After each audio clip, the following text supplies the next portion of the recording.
Welcome to the FPL USA Press Play podcast. You have at FPL USA Brian and at FPL _ Wolf hosting the show today. It is going to be a mega preview of our first double game week of the season, double game week 24. And since we're missing Bucks in action today, we have a stellar guest all the way from across the pond in the UK. We have Mr. Gian Batra. How are we doing, Gian? I'm very well, thank you. And I'm delighted to be a first US podcast. So yeah, I'm definitely looking forward to it and chatting some FPL with you boys. We need more of our British voices on the show. Luckily, Dan usually balances Bucks and I out as the Americans, but we're trying to become the home of hashtag FPL USA here as we continue to grow in numbers and in dedication to FPL, and especially with the World Cup in 2026 being hosted in North America, just trying to get more and more voices from around the globe in this podcast, and then hopefully when the time comes, IRL meetups in the World Cup cities along the way. So without further ado, let's also check on our buddy Black Wolf. What's the good word, sir?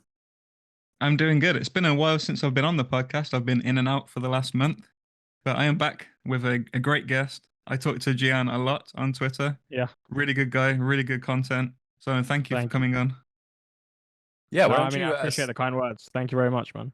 Yeah, why don't you start there a little bit? Tell us, our listeners who may not be familiar with your work, how you got involved with FPL, and then just a little bit about where you live, who you support, and all the rest. And then we can make sure that our humble following also give you a subscribe on your YouTube channel, which continues to grow as the content is just very informative and the excellent analysis, which is, we're excited to have that on the pod for this week, especially with the Liverpool and Everton doubles coming up. Yeah, no, I appreciate that. So I live in London, and as you can't see, but I'm a Chelsea fan. Got the Chelsea hoodie behind me. Have been all my life. Okay, yeah. I didn't even notice that. I don't know how I didn't notice that. Maybe it's because of the lighting, actually. Yeah. I got my Chelsea London hat on too. And I haven't been playing FPL for so long. I think this is like my sixth maybe proper season. And I got into content at the start of 2021, and it just kind of kept going from there. I got very fortunate. Fergie, I reached out to like Fantasy Football Hub 3 times, and on the 3rd time they gave me a reply, and Fergie was like, "All right, you can write me a sample article, and I'll see what it's like." He liked Love it, that. and then and then from there, things kind of just slowly took off, and now just doing mainly stuff on YouTube. I might bring back the threads at some point, which is kind of where I built my following initially. And yeah, that's how I got here. That's awesome. We got a self-made FPL content creator here. And I think that's a big thing for anybody looking to get into content or, just start. You have to put yourself out there and reach out to a few of the friends in the FPL community, and hopefully you'll be able to, continue to build your own brand. But I know that's a big part of what we do, having so many different great guests from all over the world on this show. And it really brings us together. And obviously those Twitter fingers change to exchanging some banter across the pod. So we love to see that. And I just have to ask, like, I'm looking at your social media profile, and we have to talk about the Mika Richards meetup. I'm a big fan of this guy. I'm very jealous that you have a picture with him. You created a video with him. So just give us a 2-minute breakdown of that. Yeah, sure. So the hub basically have a deal with him. So even this summer, like the one just gone for the previous season, he did a little bit of content with us. And basically that year, like leading up to it, it wasn't in his contract or anything, but I host the Fantasy Football Hub deadline spaces, and he would just join and stay for like a long period of time. Like at times, I remember one space, me and him made a deal beforehand that like he was like, "Oh, you have to run it for longer. Normally I run it for an hour." And I didn't even think of like, this wasn't the reason I did it, but I was like, "Oh, I'll just run it for an hour and 15 today. It's like a big game week. Like it's important. Answer some more questions." And he ended up joining for like right at the start, and he stayed all the way till the end, and he answered like some questions afterwards as well, which was like so nice of him. And like he's genuinely such a great guy. Like, sometimes you see guys on camera, they're a bit different off it. He's the complete opposite. Like he's so sound. And then because I'd obviously built a relationship with him like that, like not just speaking over text, but also on the space in front of people as well, they just asked me like, "Oh, do you want to film the advert?" Because it was in their contract to do one. And then I just filmed the advert with him, so that's where the picture's from. So yeah, amazing. So that's cool. When I speak to him next, I'll pass your fandom on. Yes, please do. Yeah, he's obviously been across all the socials for his work on the Galazzo show and the breast segments as Yeah, well, I've seen that. which we consistently watch here in the States when all those Champions League matches are happening. So he seems like quite the character. So that's really cool. And I think that's like one of the big things that we miss out is like any interaction with any of the actual players across London. You know, when you're in the States, you're so far removed. Like Dan and I get up every Saturday morning at 4:30 to watch the first kickoff. Like 4:30 in the morning, Early. pitch dark, right? Like wake up next to our booze and just like try and like watch on the tablet for the first half an hour before getting out of bed. So the fact that you get to see, you know, other greats FPL pundits, but also some of the players and stuff around London is super cool. Yeah, yeah, for sure. I mean, like you guys have such dedication. Like you guys, the guys in Asia. I mean, like the time zones it's not exactly optimal for you. So, a lot of early mornings, late nights, and awkward times for deadlines. Yeah, that's right. All right. So just kind of curious, you know, you support Chelsea. Are you one of those players who are able to kind of manage their team without bias or do you go in with players like Palmer and Nico Jackson or even Enzo? Like I'm just curious, you know, where your fandom versus your FPL eye test lie. Yeah, so when it comes to FPL, I really don't care. Like I'll happily pick triple Spurs, triple Arsenal, triple West Ham, triple Palace, like all London clubs apart from Chelsea, if it's what's best for FPL. I wouldn't say I really have too much of a bias there. Some people think I do because I've captained part of them quite a few times this season, but I've genuinely just thought he was the best option in those weeks. So yeah, I'm really not too bothered. I'd rather do well at the game and then like whatever happens in real life. If Chelsea do well, you enjoy it. If not, then so be it. But that shouldn't really come into FPL, I think. Did you captain his mega haul in game week 6? That's a core question. No, I didn't even own him. I didn't even own him. To be Oh, fair, like man. I actually got Palmer a lot later than most people. I got him on the game week 12 wild card, so I didn't own him for a while. Damn. So, Yeah, I wild carded in game week 6 and did not Okay. include him on it. So to miss that 25 pointer in my team while on wild card and being I'm a looser Chelsea supporter, you know, don't have quite the grassroots like some folks do, but still want them to do well. And he's been a mainstay in FPL relevancy for last couple seasons. So hopefully he can pick it up a little bit though. He's lagging behind, but with that being said, I think we should transition here and just discuss our game weeks. And perfect time to have Gian on the pod because he absolutely fucking smashed game week 23. Wow. Tell the listeners how you did and where all these points came from because that looks like a massive green arrow. Yeah, it was a good green arrow. I chopped my rank in half from like 38 to 19k, so pretty much chopped it in half exactly. Ooh. And yeah, it was a really good game week. Everyone kind of just chipped in. There were a lot of 5 pointers, a lot of 7 pointers. There should have been an 8 pointer, but they didn't give me my pick for the assist, which was an interesting decision. But I'll let it go. I'll let it go. And Oh man. then Isak Halls, but that's obviously bad for our ranks. I assume if no one captained Isak, and then I got a 16 pointer from Cody Gakpo, which was very welcome. And his big haul, especially at the low EO, at pretty much every rank, definitely shot me up and gave me a good 80 points for the week. And yeah, it was a very good game week. Very impressive. And to have Pickford and Gakpo already in place because those players actually probably have a chance to even double rise before the double game week 24 deadline. So curious, when did you bring in Gakpo? Was it recently or have you had him for a minute? So it was this game week. My outlook on this double was always that like the fixtures either side of it are actually better, and the double in the middle is just like almost a bonus. Smart. Like Ipswich at home, Wolves at home, lovely. With all due respect, and then the double in the middle is just it's a double. So you'll take the extra like expected points anyway, right? Just for the fact that they're on the pitch. So yeah, I was like, okay, I'll take that, and I wanted them for the 4 game span. The cheeky in quotations, with all due respect, because Dan is obviously our not bad Wolves sides. They're probably correspondent just not here. as good as some of the others. Very impressive. Well, Gakpo paying off instant dividends and to move early was a big theme of this game week. If you moved early for Gakpo, you were most likely on a solid green arrow. So great to see you with 80 points there. Black Wolf, you were not too far behind. How did your frisky team do this week? Yeah, I finished on 76 points this week, which shot me up to the dizzying heights of 400,000 in the world. I'm having a terrible season, Gian, just so you know. My worst season in a while, but I've been clawing it back because I was you're clawing back, yeah. I was above 1 million for a long time the first 10, 15 game weeks. So now I'm at the top 400k. It's my highest rank of the season. I've been getting a little frisky with transfers the past 2 weeks. I brought in Chris Wood last week for a single game week. Got the 12 points from João Pedro. And then I swapped him to Gakpo this week for the 16 points. So that hokey cokey of that forward player has gained me something like 25 points, which is really good. I saw it on X and I was like, oh, that's a really, I really like the aggression. I thought it was a really good like capitalization on the upside. I think so. Some people just fall in love with the points of the previous game week. So to be able to just look at your team and figure out the best move and where the upside is big time. So you've been able to do that much better than Mr. Bucks, who is we won't even mention his rank on the pod, but I know he had about like 57 points this week. So he's not making the optimal upside moves like you are, Dan.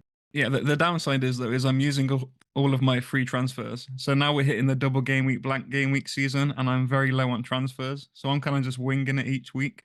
But, the past 3 or 4 weeks, it's really worked for me. I am actually a little disappointed to only end on 76 points because I was on 68 points going into the last day. And I still had 4 players to play. I had Robinson, Fernandez, Raul Jimenez, and Morgan Rogers. But together, Together they got 8 points. I was thinking, oh man, I could get 100 points here. Just one of those guys returned, but no, never mind. Yeah, I mean, you got very unfortunate that Fulham Man United was probably the worst game of the season. In fact, no, it was definitely the worst game of the season. Like, it was an awful game of football, and you have like 3 of them, and they all blank. That's very rough. Like when you have 3 players in a game, especially from 2 different sides, it's very and both penalty takers. It's very like rare that they blank. But obviously, yeah, that's rough. Exactly. I thought maybe Robinson will get a clean sheet. Maybe Fernandez will get the single goal for United, and nothing happened. And there was a chance where Robinson crossed the ball and Raul missed a really easy chance.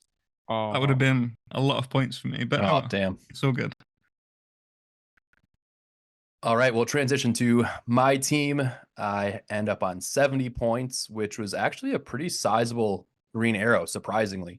I moved from 9.1K all the way up to 6.6K overall. So my string of green arrows somehow continues, even though I have rolled to 5 free transfers. So very, very fortunate right now, and all my chips intact.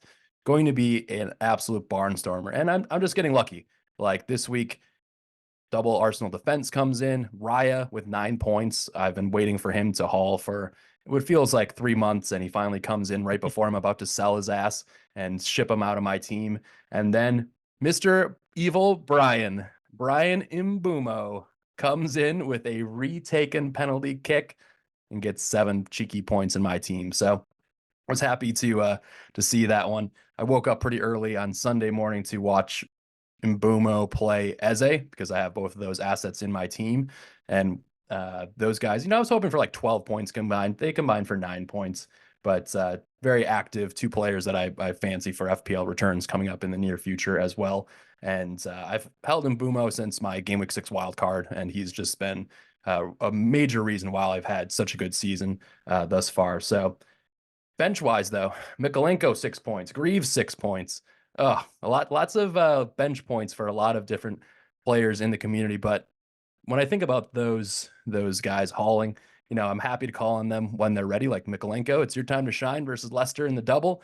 Please get me, 6 or 7 points. That would be great this game week as well. And with the new transfer rules, I just love having a deep bench. I love that there are a couple guys on my team that I can either rotate in, or I can actually roll transfers when I have a single injury with a niggle or something. So yeah, everything's turning up roses for your boy. And we won't talk about it too much, Dan, but I just don't want to fucking bottle it. I'm on for my best finish ever. And you got that nagging little devil on your shoulder. Like, don't fuck this up. Yeah, I had it last season. It's stressful. I'm actually enjoying FPL a lot more this season. Being at 400k, I'm just kind of taking it what it is. No stress about, oh man, I'm going to get top 10k, I'm going to get top 1k. So you're in for a difficult final half of the season. Yeah, especially depending on when I use the Assman chip, which is something we'll talk a little bit later on, because Gian has some great positive notes for his chip strategy. So excited to hear about those later in the show. Now we just want to shout out the top of the manager pool here for our Press Play Premiership Podcast League. this will be a league where the top few folks will be getting a jersey of their choice. So we appreciate everyone for engaging with us there. Manager of the game week is Ashish Kakari with the squad Yayu Yeri. Wow, that's a mouthful. I'm going to do my best there, but ended up with 90 points. Holy moly. Solid Cap 16, Gakpo, Isak, Major Halls, Clivert, who is somebody that we're going to discuss at length later in the pod, with 13, Raya with 9, Gabriel, Trent, and Gordon. Wow, 90 points in a game week where the average is closer to 60 is a massive green. So well done to them. And yeah, top of the table. I've actually now slipped into the top 4 in our own podcast league. I would love to win a kit from Dan. You just take that straight out of your bank account and send it over to me. Easy shipping too. Easy shipping, just down the California coast. Absolutely. All right, we're going to take our first break and come back and talk about the things to know for Double Game Week 24. We'll be right back.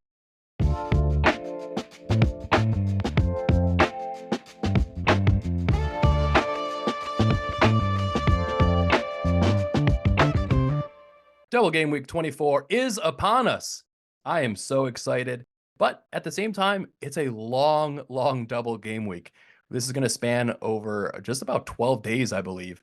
And I am very, very curious to see how everything plays out, especially with the Liverpool side having a cup fixture in the middle of their double. So, oh man, where do we even begin?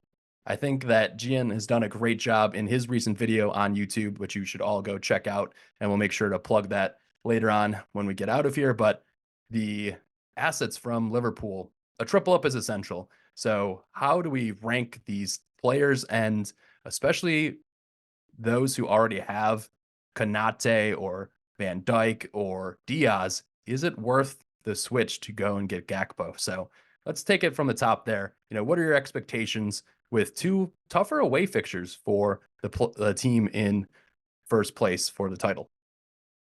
Yeah, sure. So I would say that Salah, obviously, numero uno. You're not going to sell him at this point, and most people probably own him anyway, right? Then I would say second to fourth is between Trent, Konate, Gakpo. I've got Van Dijk fifth and Alisson sixth. I really dislike the Alisson pick.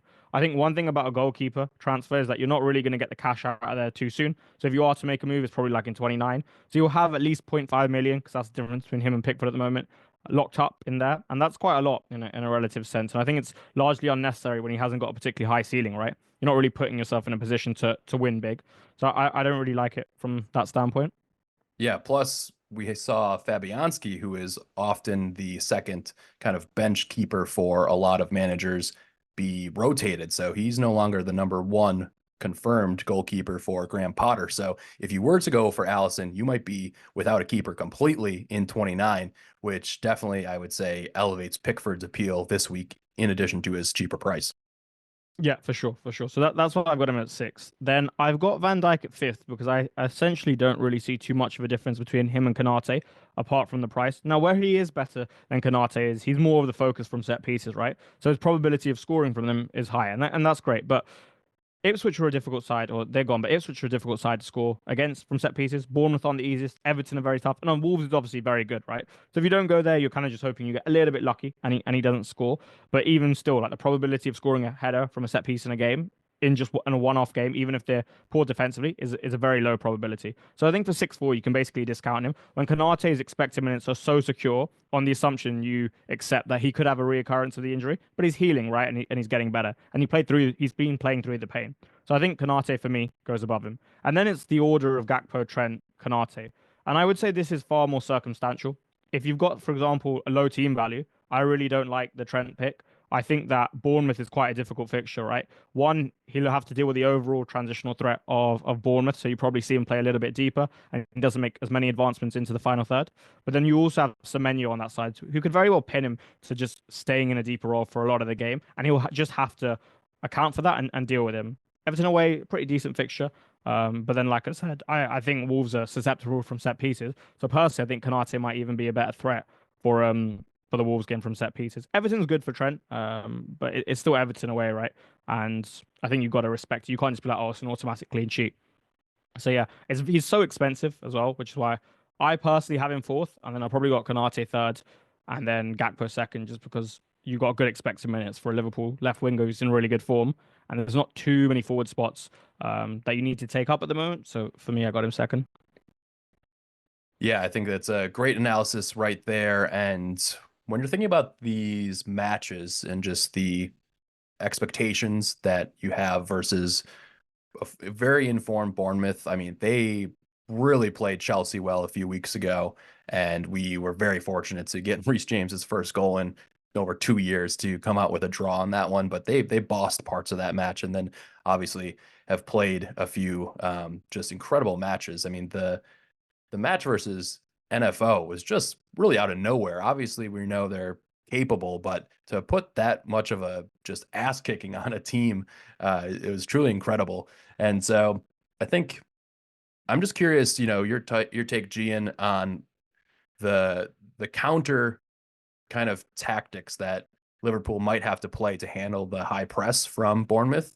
And at the same time, a lot of people are looking at triple captain this week, and especially looking at Salah, and kind of have to temper your expectations a bit. But I mean, I've seen them so many times over the last couple of years spring perfect counters through the middle and then out to Salah on the wing. I'm just kind of curious, if they're able to break that press a few times, maybe Salah will be in loads of space. So how do you see that playing out? Yeah, sure. One thing, by the way, because I forgot to mention one thing about Trent. In isolation, I have like no argument that he's the second best Liverpool asset. It's just when you take into account price for particular teams, not in every spot, that I think it's okay to go without him if you don't have a lot of money to invest in the attack because of a low team value. So I just wanted to specify that. Moving on to your questions, and it's such a good question. I guess you asked two, so like how did Liverpool deal with Bournemouth, and then also the triple captain. We'll talk about maybe the triple captain first. I would say we likely have 3 double game weeks this season, right? So we're gonna have to pretty much use one chip now, unless you're willing to forego a game for a chip usage, which seems suboptimal, right? I toyed with the idea, and I still haven't decided, but it seems suboptimal. So there's a very good chance that like we just play, and it seems optimal to just play it this week because there doesn't appear to be so much upside with the assistant manager chip with Moyes. There's enough if you really back Everton to get a result against Liverpool and definitely beat Leicester, but it's a little bit more difficult otherwise. And then when it comes to the Bournemouth versus Liverpool interaction, one thing Slot's got that I don't like, he's got probably better than everyone, is he can vary things within games really, really well, and he can come up with solutions. So I wouldn't be surprised to see Liverpool employ a slightly slower game model than usual, and almost bait the press a little bit and then play through it. What they've got with Gravenberg is someone who's so comfortable receiving against that aggressive high press, who's so good at taking the balls on the half turn. And one thing that him, Kanate, and Van Dijk have is such good decision making as well. You've got Trent's passing to like almost beat the press with one pass and go over the top. So they've got a lot of weapons to play against it. So if there was anyone that I would trust to deal with it, it would be them. Yeah, that's a good shout. And then I think when we're looking at the triple captain, have that fully activated right now. I think with the upcoming double game weeks in likely 33 and 36, I'm going to probably use my bench boost and then Assman over the course of those 3 games. But with the double game week, you do have the chance at getting, multiple shouts at bonus as well. So if Salah comes in with a single goal in each game, he can easily get maximum bonus because we've seen him be so efficient with the bonus changes, and that really adds up as well in a double game week. So if they can get 1 clean sheet, then maybe he puts in a goal, you're going to be at kind of 10 to 13 points pretty easily, I think, in this double. So his goal scoring market odds from the bookies will be out later this week, but they're going to be quite high for him to score in at least one of these matches. And I think if you have the chip, it's as good a time as any. And I would prefer to use it over the Assman chip. Well, that brings up a good point, because I was going to talk about the Assman chip, because if you don't play triple captain, then obviously the Assman chip makes sense. And I'm seeing a lot of people toy with the idea of Moyes. Now, part of the Assman chip is you get the bonus points if you beat a team who are 5 places above you. So the thing with Everton is I think you're kind of relying on Manchester United doing well in the next 2 games. And then when Everton are at home to Manchester United in game week 26, which is the 3rd game week of the activated chip, you're going to hope that Man United are 5 places above Everton at that point, which is possible with the fixtures they have, but not guaranteed. So I just think that's the thing that's kind of difficult about this asset assistant managership. All of the upside, you don't necessarily know it when you first activate it, because it might become within the next 3 game weeks, the upside might increase. If do you know what I'm trying to say? Yeah, I mean, don't forget that you are able to make transfers of your assistant manager. So a lot of folks will be looking at Moyes for the double game week and then maybe switching to another manager after that. So I think based on the limited sample size and just looking at past matchups where one team that's 5 spots lower has banged, the upside is kind of 15 to 20 points for that one game week. So certainly worth the transfers if you can pinpoint the upside. But yeah, curious. Yeah, but the problem is though, is that when you're transferring manager to manager, you can't transfer in players because it takes up one of your free transfers. So if you're someone low on transfers, it's very risky, and you're kind of playing this chip in the dark because you don't know what the upsides are going to be when you first activate it. So, yeah, I mean, I love that we're likely going to skip the assistant manager chip, myself and Dan, and I think it'll be good to see folks in the community activate it, see how they go in and out with the technique and where the upside is, and just figure out, you know, the kind of marginal gains, the incremental gains that you get transferring from a manager to another manager versus a player to a player in that same 3-week period. So just a friendly reminder too on the assistant manager chip, once you activate the chip and you pick a manager, it will cost you a transfer to move him out, even if it's in that same game week. It's not like a wild card where you can just be like, oh, let's see how this fits in. So just be careful when you activate that chip for the first time. One thing I would say is the assistant manager probably has more upside in isolation than anything else in the game, whether that be the triple captain chip, other chips, captaincy players. So using a transfer there is probably a more efficient usage of a transfer in comparison to using on a player. So if you have got the assistant manager chip active and there's a really good opportunity elsewhere, I think it makes more sense to sacrifice not going for the player that you want, but actually going for the manager you want, just because you can realistically is a, I guess, hopefully, putting it kindly, yeah, hopefully hit like a 16 pointer for the win, including the table bonus if you constantly look to target that, and then also on top of it, clean sheet, goals, and so forth. You can get 20 points if you win, basically. I think it's just wild. I can't believe they made this so freaking OP. They made this so OP. Like it's insane to me that this is so much better than any other of the existing chips. Like, oh, insanity.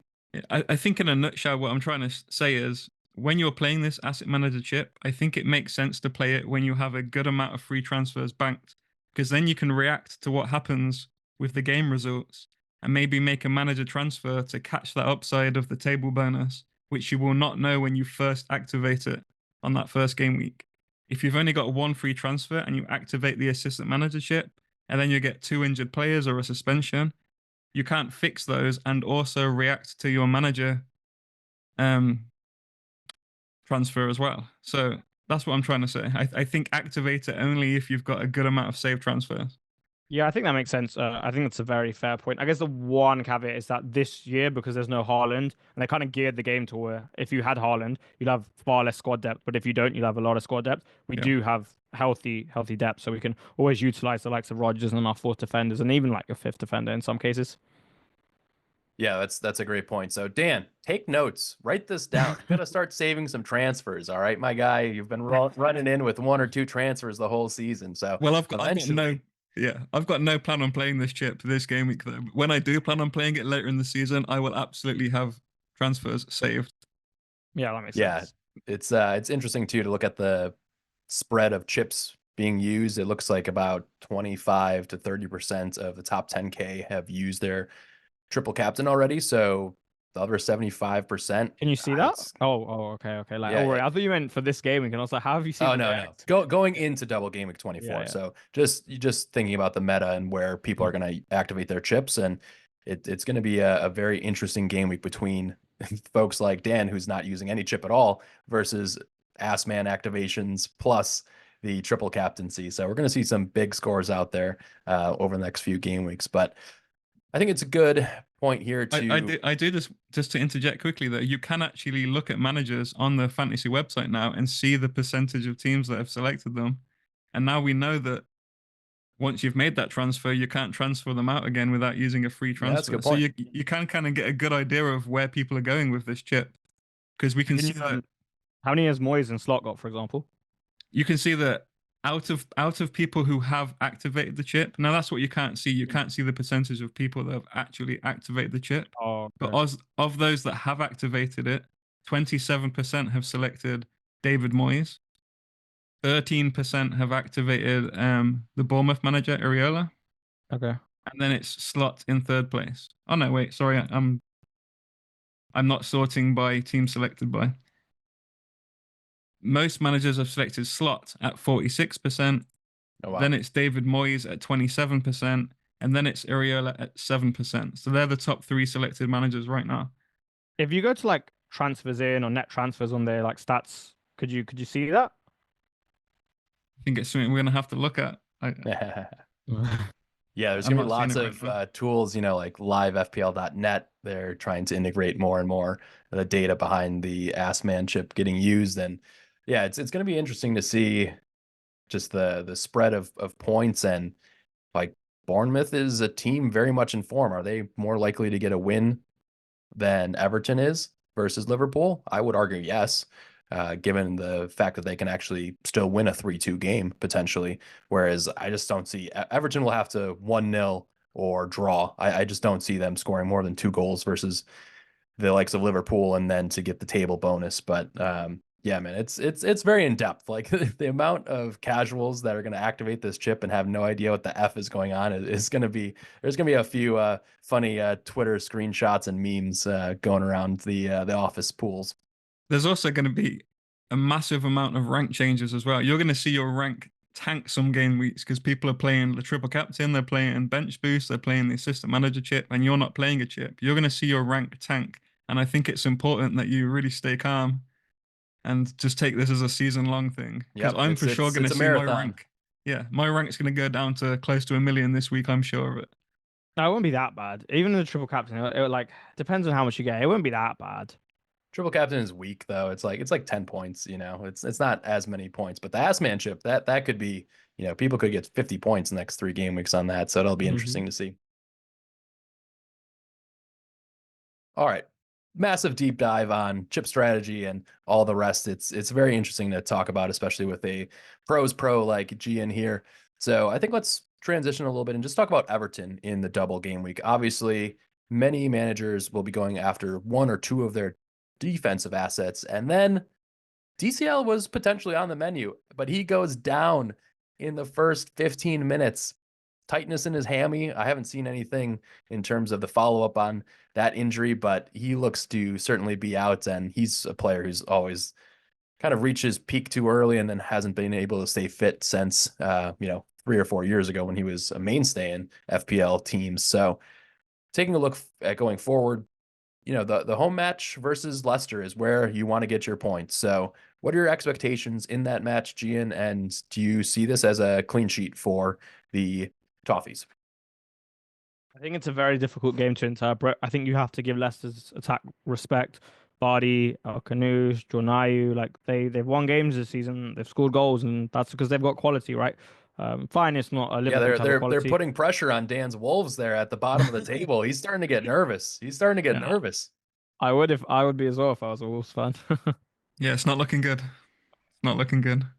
So I don't think this is a guaranteed clean sheet by any means. I think you're kind of just hoping, and if you hit, you hit, and if you don't, then like I don't think you can have too many complaints because I don't think you can undervalue this Leicester attack in my opinion, right? And then you're not expecting them to score too many goals either, right? And it's why that I have my concerns with picking Illiman and Jai. Like I get it, I really do. Like the fixtures are all right. He's a very good player, but how many opportunities is he going to get to score in a game? And then once his double game week has gone, then you've got an asset with a decent floor, but not the highest ceiling because Everton don't score too many goals. They don't make too many chances for him. He blocks a forward spot. You might want him out. You've got blank game week 29 to prepare for. So all of these reasons, I don't think it's the most efficient use of a transfer. And so for me, I'm really looking at Pickford because he can when he cleans, usually there's a lot of saves attached. Obviously, Brighton was a different story, but usually. And then I like Tarkowski as well, maybe for a bullet head, and obviously McLenko's a cheap one. Yeah, it's really unfortunate that McNeil is not going to be likely healthy to feature in this double, because he would have been a fun punt at around the 5.5 million mark. That would have made a lot of sense for folks to possibly grab. And he's had a few decent hauls, but without the creativity in the side, I just don't see how this team scores more than 2 goals in this double game weekend. I'd be surprised if they get one versus the likes of Liverpool. So it's a tough spot to be in. I think that if you have a really deep team and can afford to go João Pedro to Ndai, like, I think that makes sense. And then you just hold him probably until your next wild card, or you're flush with transfers and you'll be able to upgrade him to somebody like Vissa, who I think is going to be a very popular transfer in over the next couple of game weeks as well. So that would be things I would be thinking about, in the upcoming game weeks, if you're going to go and take that punt. But I mean, I could see he's got 5 goals on the season, no assists. It's not great. It's not it's not a prolific asset in by any stretch of the imagination. And like, who the fuck is he going to pass to even get an assist? Beto? Like, this lineup is not going to be pretty. So he's a electric player at times, especially with the ball at his feet and going down the left wing. But I just don't see why you would waste a transfer. And then, like you said, you're going to probably have to start him in game week 29 if you don't have transfers in your back pocket. Yeah, I mean, that's the thing. Every time we discuss these kind of transfers, we always talk about the caveat of how many free transfers do you have? Because like you said, if you're someone that has 5 free transfers and you can afford to bring in Ndai for the double game week and then maybe transfer him out to Wisa, I think it's a fine punt. Even if you get 4 points for 2 appearances, it's better than having someone who gets 1 point for 1 game and a yellow card. But if you're someone who's low on transfers, I just don't see the upside of bringing him in. I really don't. Look at you just talking shit about João Pedro like that from last week. Yeah. I'm glad I took that guy at my team. He's so frustrating. 1 point yellow card merchant. Yeah. But that's kind of my point. Like, if you're low on transfers and you bring Ndai in, you're kind of forced to hold him without taking a hit at some point, because he takes up a very valuable forward spot. So unless you have 5 free transfers or 4 free transfers, I just wouldn't go there. I would focus on making sure you have the best 3 Liverpool assets, and then 1, possibly 2 defensive assets from Everton. Because I think it's fine to bring in someone like Mikalenko. He can be your 5th or 4th defender, and Pickford is just a good goalkeeper to have for the save points. So you're not really missing out on other players by bringing those guys in. Yeah, and the defensive players, looking ahead to game week 29, which is an expected blank, they're going to play at home versus West Ham. Not the worst fixture. You're happy to start them if you have to. So I agree with you there. It's I wish there was a bit more fanfare around Everton for the double specifically, and there was a reason to go all in with 3 from Liverpool and 3 from the likes of Everton. But even with my team with 5 free transfers, I'm not going to get 3 Everton assets that I have to carry. So yeah, I think that's all we need to say there. But if you do go for the Moyes, ass man chip, like, best of luck. It's a punt for sure, given the Leicester match. And yeah, it's a tough one. I mean, you have to be brave, I would say, to go with them in this moment when there are future doubles that you can probably attack later on as well. So let's transition now and just look at a few of the other matches that are relevant for FPL points with the upcoming game weeks coming up. So this week in 24, let's see who else we have. Fulham at Newcastle. That one is going to be interesting. Fulham didn't score against Manchester United, and we saw that the folks over at Newcastle turned it back around. Isak, oh my God, what a talent. He's really playing like a top 3 striker in the world right now. His all-around game is excellent. And just curious though, I know a lot of managers have gone with at least a double up. Like right now I have Gordon and Isak, but now might be the time to start jumping off of them, as they have a couple more difficult matches after Fulham in game week 24.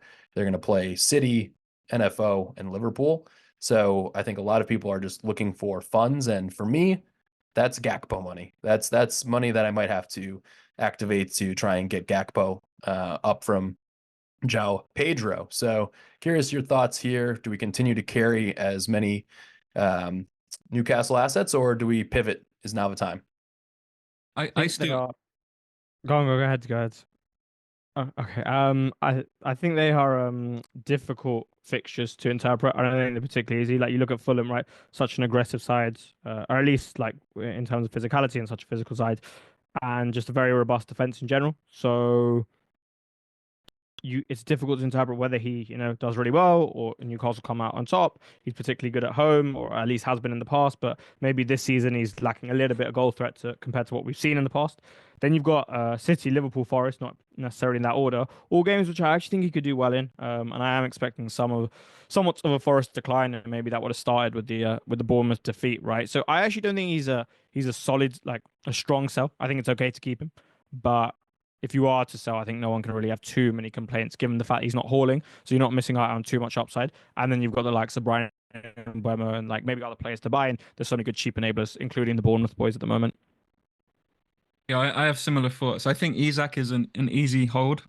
I wouldn't take him out against any team in the Premier League, but if you have Gordon, I think it's the perfect game week to jump off him and get a Brentford midfielder, aka Boomo, or a Bournemouth midfielder. I think if you're going to do that, this is the week to do it.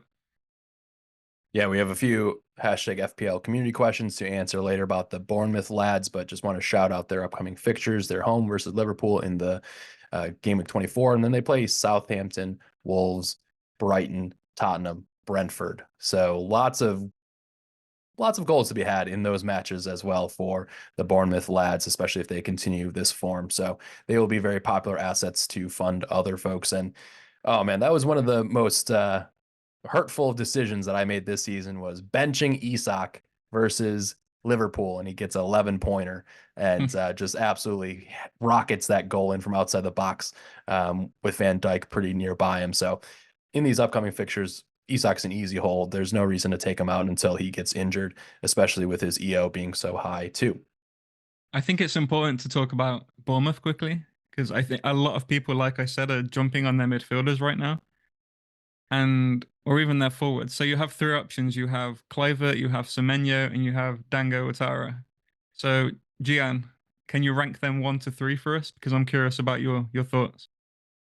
Yeah, it's tough. I mean, obviously Marcus Tavernier is back as well, right? So given the substitutions that Bournemouth used to make, he probably eats into maybe Kluivert's expected minutes, but it's difficult to, I guess, hook him earlier on now that he's in such good form. I'm going Kluivert 1 because I think the penalties is a big deal. They seem to get quite a few this season as well, right? And he's so good from the spot. He's also the type where I think he's got the confidence to shoot a lot. Like if you took every player in the Premier League, right, and you ranked him in terms of confidence in their abilities, I would say he's closer to the upper end, and I like that for FPL. I like someone who's gonna, take the game and try and do it himself at times, and I think that works really well for FPL, especially in terms of shots. So I've got Kluivert at 1.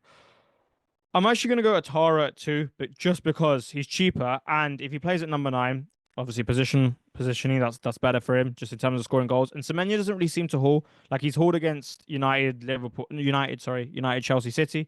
But in the smaller games, he doesn't really seem to haul as much, and his finishing's probably not where you'd like it to be. So I go Ouattara 2, Semenyo 3. It's interesting because I had this decision to make last week because I needed the funds to get Gakpo, and I actually chose Semenyo.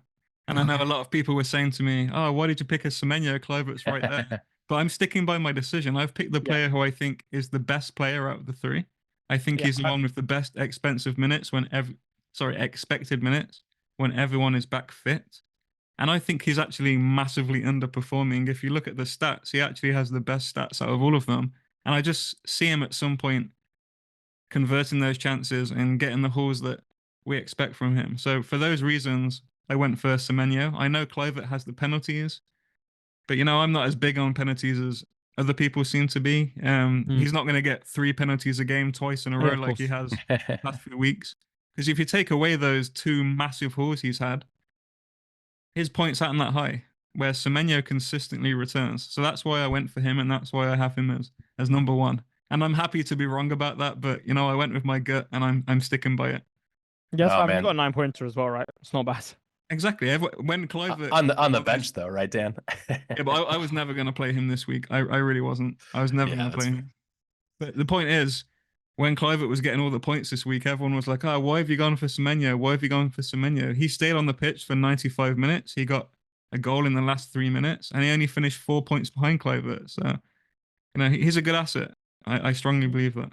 Yeah, Yeah. for sure. I moved Semenyo to Eze 3 game weeks ago, and since then, of course, Semenyo has just been hauling. Gets 12 points versus my Chelsea Blues, gets an assist the next game, gets a freaking 9-pointer versus NFO, and Eze has just kind of trickled along with a few 6-pointers. But yeah, they're all good assets. I mean, the penalties for me is just like, I would love free points, like the handballs that get called for penalties that you can't predict and they just fall into your life, like the Boomo points this week. It's just like one of those easy things that you definitely are happy about. And with that being said, like, Semenyo and Dango Unchained they're pacey. They can beat defenders and get in front of them to cause PKs to be called, and those moments in time, Cliver teams convert very highly from the spot as well. So if price is a issue, like if your team value is really shit, like going Dango Unchained is great. Like to get a player like this out of position, like just growing in confidence, like like his header was phenomenal, really got up there. It was very impressive to see him score in a few different ways as he grows into this out of position role, and he's just cheap as chips. So a player that you could easily bring in. Yeah, I think Dango Unchained has to be the name of the pod for this week. I love that. But yeah, we Bucks and I almost did that for last week's episode after he had that near double-digit haul, but then it's something that's popping up across too many spaces. So we'll have to come up with a different name, Dano, because I've seen it already this week. But I did want to ask Gian, what do you think about the double up? Yeah, so the one thing about Bournemouth is their side is actually almost primed to exploiting those bigger teams. Like if you look at the physical profiles they have, you look at the way that Iraola likes to press, you look at how they score their goals, it's very much geared to scoring goals in those more transitional moments. And you get that more against the big teams, right? Because they're not going to sit in like a deep 5-4-1. So I actually think that like they, similar to Brighton, could see a little bit of an inverse relationship compared to everyone else when it comes to scoring goals. So when you get to these fixtures, which appear to be so good, they might not be as good for these Bournemouth assets as they maybe would be for someone else who is in the same form, who plays a different way. So I personally wouldn't be going for a double up. I think it's somewhat unnecessary as well, just to risk that much on a side that you still have a few unknowns about. If they blow Southampton out the water, right, then I think you can kind of justify it from there. But you can take the risk beforehand, and that's fine as long as you accept. I think it is a bit of a risk. Lastly, just want to get some predictions here for City at Arsenal, and if you or any of us will be starting our defensive assets from Arsenal. So coming off of that clean sheet, but City look to be a little bit more informed when it comes to goal scoring. They're going to give up a bunch of goals, but they're starting to find their groove in the attack and scoring 3 goals consistently once again. So what are your expectations for this relatively big top 4 potential shout? I'm gonna go 2-1 Manchester City. Gut feel, I'm gonna go 2-1 Manchester City. I had this like I think thought about this like 2 weeks ago, and I was like, oh, I got City to win this game, so I'm gonna go City. Okay, so Dan, I was gonna say Dan just watched Arsenal, play his pups at Wolverhampton for quite a number of minutes. So I mean, without a few of their key players defensively, they're a little bit out of sorts at times playing some of these teenagers. So do you think they can continue to step up, Dan, or you think they're kind of just in a tough moment without their full squad? No, I think they can get a result here, especially at home. I'm expecting a close game, and I think Arsenal might just sneak this one. I'm hoping they do because I'm unfortunately going to have to play double defense against Man City. So maybe we get a Gabriel bullet header, maybe we get a Raya Haaland pen save, who knows? But it's not looking good for me. Yeah, it's a bit tougher. All right, I think that's a good point to take a quick break, and then we're going to come back with our FPL community questions. We'll be right back.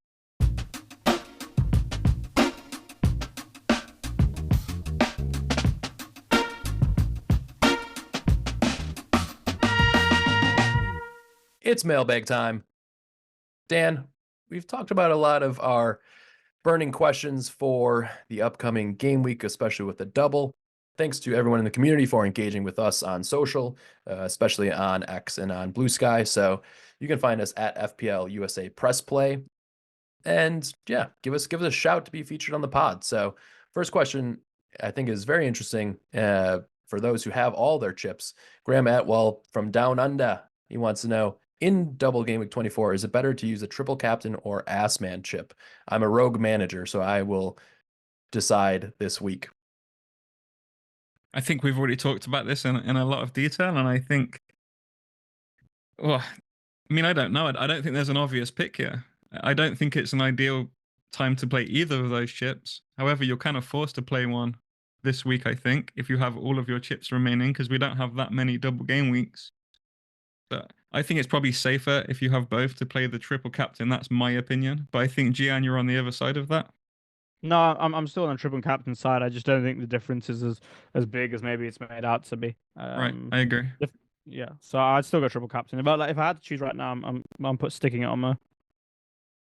Okay, makes sense. And then at Bangla_FPL, aka Abdullah, wants to know, Salah is the double game week triple captain consensus pick, but is there a shout for Trent or Gakpo for those looking to chase? So, I mean, my initial thought is, oh my goodness, what is the EO going to be for Mo Salah? 225%, 240%? Like, it's going to be up there. So that would be a massive risk to take on.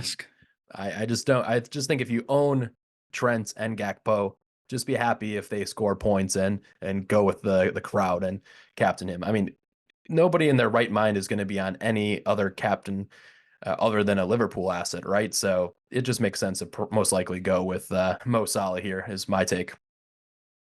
All right, and then the next question is from @MyCayman wants to know, how many points does Salah need to get for the triple captain to be a success? So Dan, I believe you used your triple cap earlier in the season. Didn't get to double digits. So, you know, what's the expectation usually? 10 points would be a good triple cap, and then you just hope for more. Yeah, I think so many people are going to use it on the same player that even 10 points is fine. I really think so. That I know Andy Martin talks about this a lot. I don't understand his maths, but you know, most people are going to captain Salah this week. So those who triple captain, you're only going to get the extra one return from him. So even if it's 10 points, it's not that much. If you went for Gakpo this week over Chris Wood, for example, that's an extra 14 points. Just that one transfer alone has already beaten the triple captain on Salah. So, you know, I think just take whatever you get. I really think it's the most useless chip in the game. I don't think it's a big deal whatsoever. Yeah, it's kind of funny the naming convention of triple capped, but the way that the meta community goes, you're already playing it on a very specific window where that player is going to be massively capped. So it's only like 150% of the cap. It's really not like triple cap, but anyway, yeah, for it to make any kind of big difference, you're going to hope for like 25 points probably, because then you're getting an extra 25 points. I think the chip's maximum upside is held where you actually go for a differential captain, because then it's different. Then you're getting either 2 of the player or even 3 if no one owns him. Like, for example, you slap on Dango Atara this week. Now you have 63 points over the whole field, minus the, I guess, like 8 that I got, and then all of a sudden you're 55 points up. So real value in its upside is going for a differential. But if you're not going to do that, then yeah, it's just one extra gain on the player. Yeah, it's so tough because you have to not only have your player that you pick as a differential haul, you also have to have Salah blank, right? And that's like a lot of things happening at once to risk. But awesome. To be fair, you know, Salah's I only looked at this yesterday. Salah's only hauled once in the last 6 games. So he's due. So he's fucking due when I triple captain him.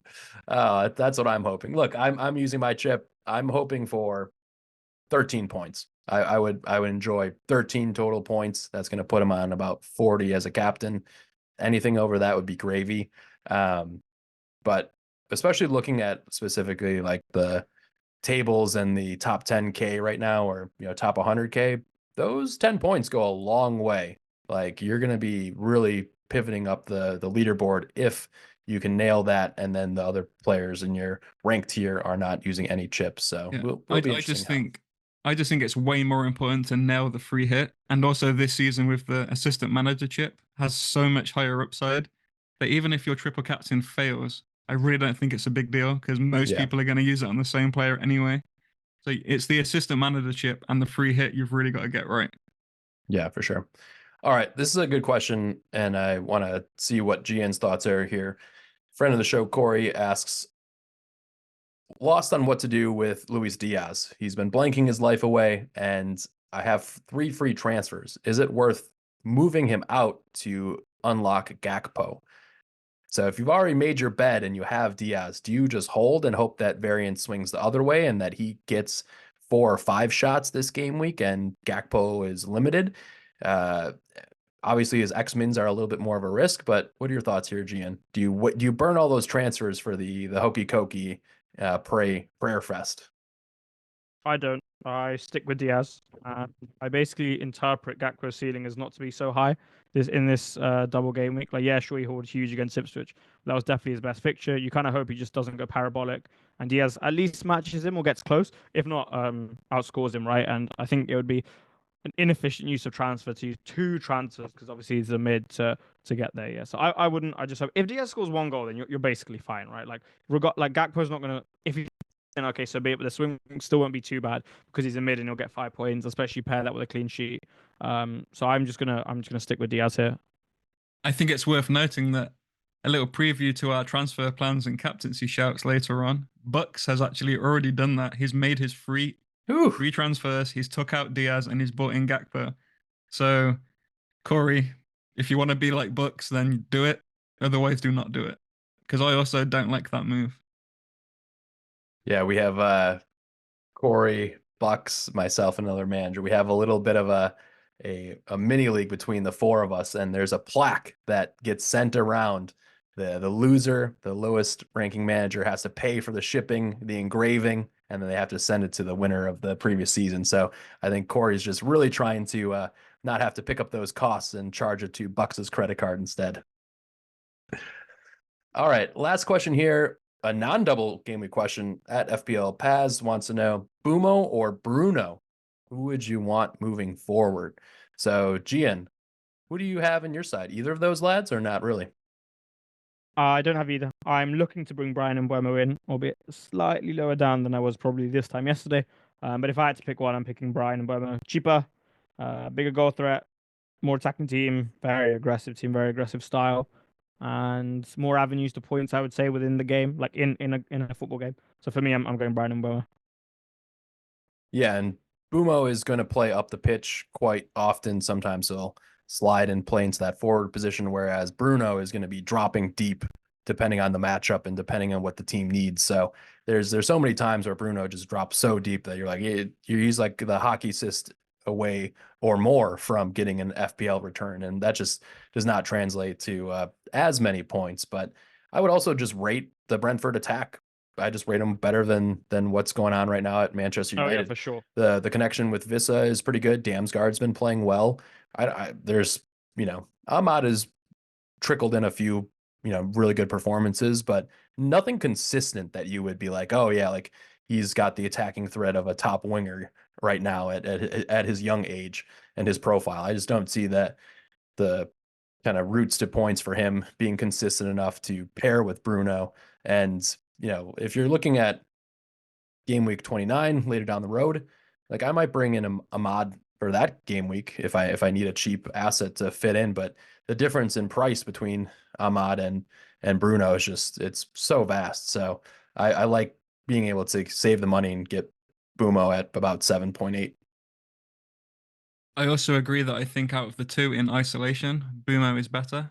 However, I know Paz is asking this question because I've seen his team, and he would have to use all of his transfers to do the Bruno to Boomo thing. And for that reason, I would not do it. I would do it next week. Oh, this is inside. This is I was gonna say this is inside the group chat. You're looking at his other moves, so he's trying to get an excuse to use multiple transfers, right? Okay, because otherwise I think it's go get Boomo. I think it's important when you're asked choosing between 2 players, knowing how many transfers that person has. Because if Paz uses all of his transfers this week to do that move, and then he gets any kind of injury next week or any kind of issue, he's stuck. I think if I was him, I would save one of the transfers, and I think this is the place I would save it.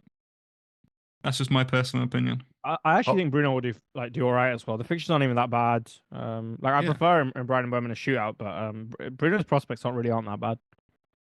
Yeah, I think he's probably just needs funds to upgrade to get double game week players. But if you don't need to do that, Bruno's a fine hold. You know, there's no rush. He's gonna tick along. You've already had a couple explosions. I don't see that happening anytime soon. But yeah, when do they play Southampton? Whenever that happens next, maybe we'll see if he can get back in the points. But all right, I really think if you're making that Bruno to Boomo move this week, you're doing it because of FOMO. Because I don't think the difference is that big between the two teams. Man, everyone just slags off the Spuds. They're mashed. They're mashed Spuds, man. It's dire for them right now. So that transfer in for Boomo against Tottenham could result in double-digit haul, but we'll see. All right, thank you again for engaging with us on social. Let's go over to our transfer plans and captaincy shouts, and then we'll get out of here. So let's start with Gian, the guest. How many transfers do you have, and what are your plans to attack the double? I've got one free transfer. I had 4 last week. I used all 4. So I've got one. I'm probably going to go Gordon to Brian and Buemo, but let's say I use the assistant manager chip. I can't do that because I won't have enough funds in the bank. I'm the one move I do quite like is taking out like a Robinson or a Hall from Mikalenko and benching Gabriel, especially because I have Foden, maximize my upside, and I do think City score. So that's something else I'm considering only as of today. But probably Gordon to Mbeumo and just keep it, standard. Yeah, Foden's a spicy differential. How long have you had him? He's probably helped you skyrocket in the charts, right? Yeah, he's been great to me. I've had him since the game week he had Leicester. So basically the Saka replacement week. Had him there. Wow. And yeah, he's gone 2, 6, 8, 19, 15, 7. So he's been good to me.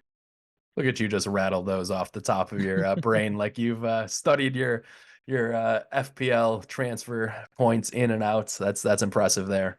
And then easy, I think everyone's going to be on Salah, who's a competitive player, so we don't need to dwell too much on it, but you're likely to use the triple cap? Yeah, maybe 60% there on triple cap. Maybe I don't know, 30% AM and then 10% no chip. So, well, 10% not sure.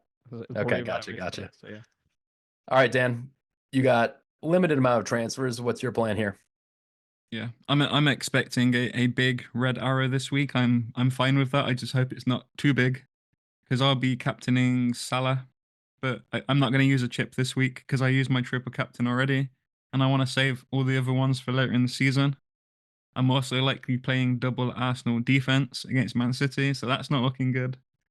So my transfer is probably just going to be Rico Lewis to Mikalenko to get the double game week Everton player to go alongside Trent, Salah, and Gakpo, who I already have. So I'm hoping for a lot of luck this game week. I don't have Brentford. I have double Arsenal defense. I don't have a chip. I'm probably playing Semenyo at home to Liverpool. There's a lot of things I need to go my way this week. Yeah, it's a tough spot to be in. Just don't check your overall rank for a while this game week, because it could fluctuate quite a bit given the amount of chips in action. Yeah, if you look at my team next week, though, it looks really, really, really good, which is why I'm just going to hope my red arrow this week is not so bad, because I have a better team than a lot of people next week. Nice. All right, pivoting over to my team, I have 5 free transfers for the first time. Achievement unlocked. Feels pretty good to say that. And wow, Gian, it must have been weird to make 4 free transfers, right? Have you ever done that before? It's so weird to bank all of them and then to make them all at once, right? I'm sure in my less impressive days, I was probably taking -8s from 2 frees to use 4 free transfers. Yeah, that's fair. That's fair. It was good. And the one thing I don't think gets spoken about enough with transfers is that for every transfer you get, realistically, it's an exponential increase in power, because the number of routes you can go realistically exponentially increase with every free transfer you get, right? On the assumption that you don't take any hits. And it's so powerful. So for you to have 5, for you to have 5 and be top 6K with all chips ranked, I mean, you should be looking at that number 1 spot thinking, I'm gunning for you, man. I'm serious. We can dream. We'll probably find a way to slip up. But don't say that, man. Don't say that. Don't speak into existence.